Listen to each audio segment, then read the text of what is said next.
طبعا كل تمرينه يكون ليها فايده جسديه رهيبه، بس الفايده الاهم هي العقل زي ما قلنا. متخليش عقلك يضحك عليك، متخليش عقلك يقول لك ما تجيش ما تروحش، انت ايه لازمته، كده كده جسمك بايظ. الجيم بيكون في رايي هو 10% من الموضوع كله. 35% بتكون على الدايت، والباقي بيكون على عقلك. يعني انت في وقت هتكون مش في حاله كويسه انك تروح، مش مبسوط في حياتك، مش قادر، تعبان، عايز تنام، عايز تقعد على البلاي ستيشن، تقعد تاكل، عادي بتحصل كتير. بس لو معرفتش تقنع عقلك ان هو غلطان وتعود نفسك، مش لازم.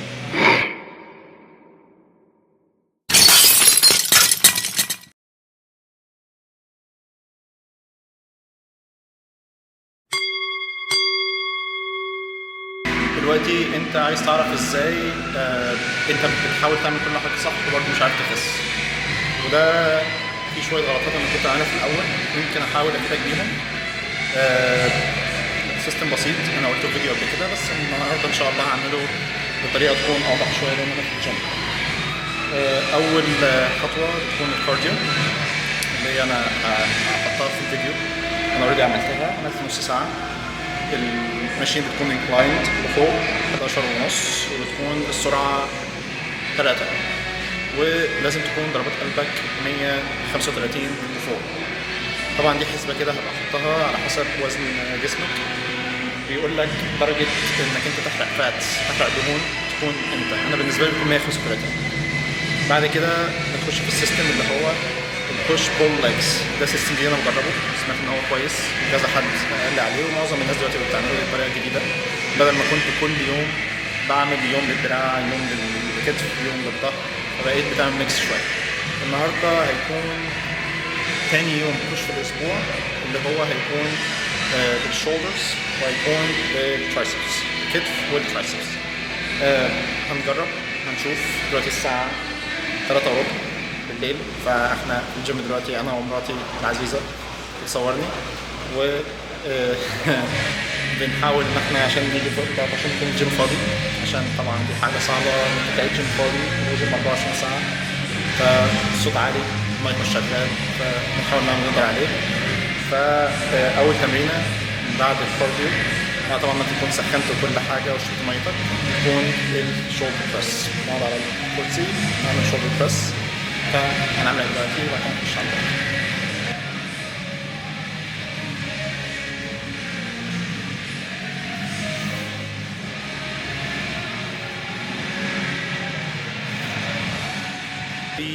في نظريه بتقول انك بتاخد 21 يوم. لو عملت حاجه لمده 21 يوم بتبقى انت كده اكتسبت عاده جديده، خلاص اتعودت. 90 يوم بقت جزء من حياتك، فانت اعمل نفسك جول انك انت تلتزم لمده 90 يوم بس. اول حاجه هتشوف نتائج مش طبيعيه. اوعدك انك هتنزل في الوزن كتير جدا وتبني عضلات، كل حاجه تبقى حلوه. امتى بالظبط معرفش، بس اوعدك واضمن لك الكلام ده كله لان حصلت معايا مره قبل كده، وعشان كده بصور دلوقتي عشان انا ماشي في الرحله دي تاني من اول وجديد، فعارف انا بقول لك ايه.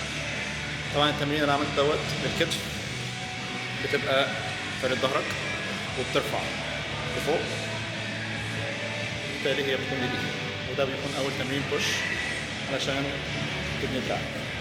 طبعا ده تيشيرت زمان كنت جايبه، بس كنت بحاول اقنع نفسي ان انا مش تخين، بس انا كنت تخين. كانت الحته دي كانت طالعه شويه، الحته دي كانت دلوقتي الحمد لله نزلت شويه، مش زي الاول. ودي كانت حاجه كنت بحاول اعملها عشان اقنع نفسي برضه، بس بعد كده جسمي ظبط فالتيشيرت ظبط. ده اللي بيحصل. ما تحاولش تقنع نفسك ان المشكله في الهدوم، مش في المشكله في زياده الوزن، بتبان في كل حته.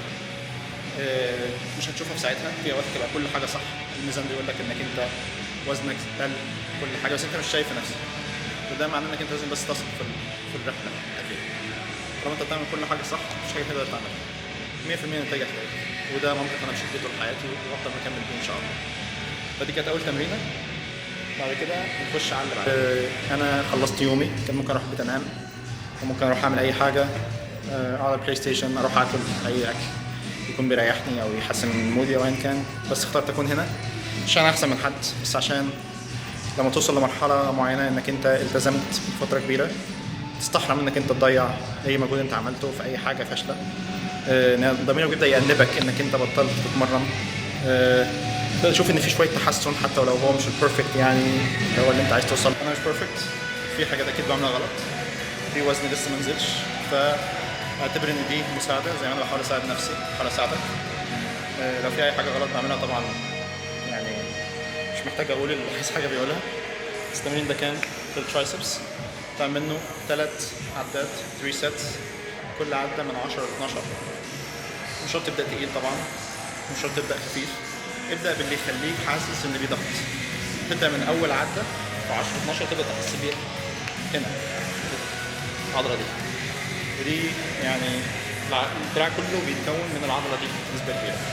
هي دي اللي بتبان اكتر في المشي، في الجري، في كل حاجه، حتى في تيشيرتاتك عادي يعني. فهي بتكون العضله دي اكتر عضله بتبان الاول في التمرين ده. نخش على التمرين اللي بعده ونشوف في ايه تاني. التمرين اللي جاي هيبقى كيبل كروس اوفر، هو انك تمسك كيبل كده كده وتشد عشان عضله الظهر.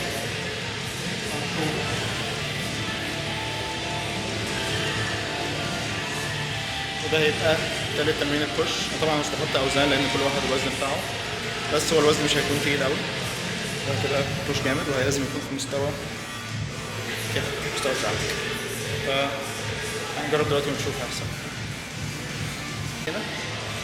شد كده شد كده، تمسك شويه ترجعه تاني لتحت شد كده، وتحاول تعمل لغايه العده رقم 12 100% تحس بيها 3 عدات.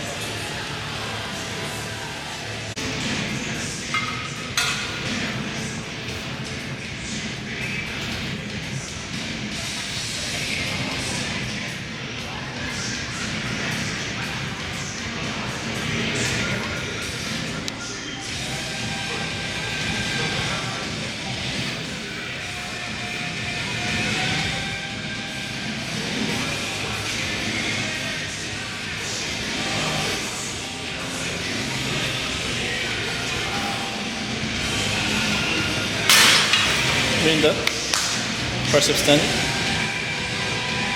ثبته على النص اللي تحت شوية ولف بيه لفوق، ترفع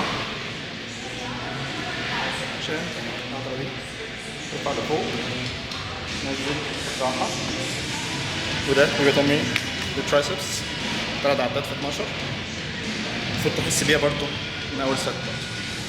وحاول كل التمرين، معظم التمرين يكون ضربات قلبك فوق ال 135 في التمرين برضه.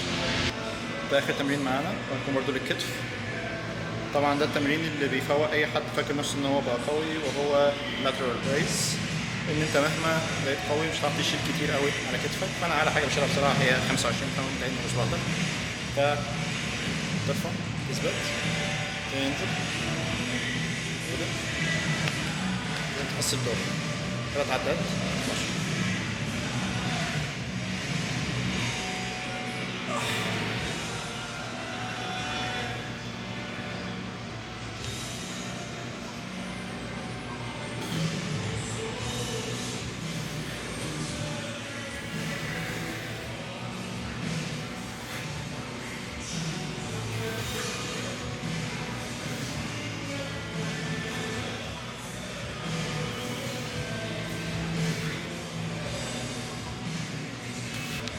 طبعا لو لاحظت هما ال3 عدات كانوا مختلفين شويه. اول واحده بنوصل لفوق، بعد كده بننزل. ثاني واحده بنوصل لتحت، كان ننزل تاني تحت، بعد كده ننزل. ثالث واحده نرفع لفوق، كان ننزل، كان نرفع تاني، كان ننزل. دي بتاكتيفيت كل المناطق، ودي بتكون افكتيف اكتر بالنسبه لي، بتساعد كتير جدا. خلص التمارين دي كلها كده، ده يعتبر يوم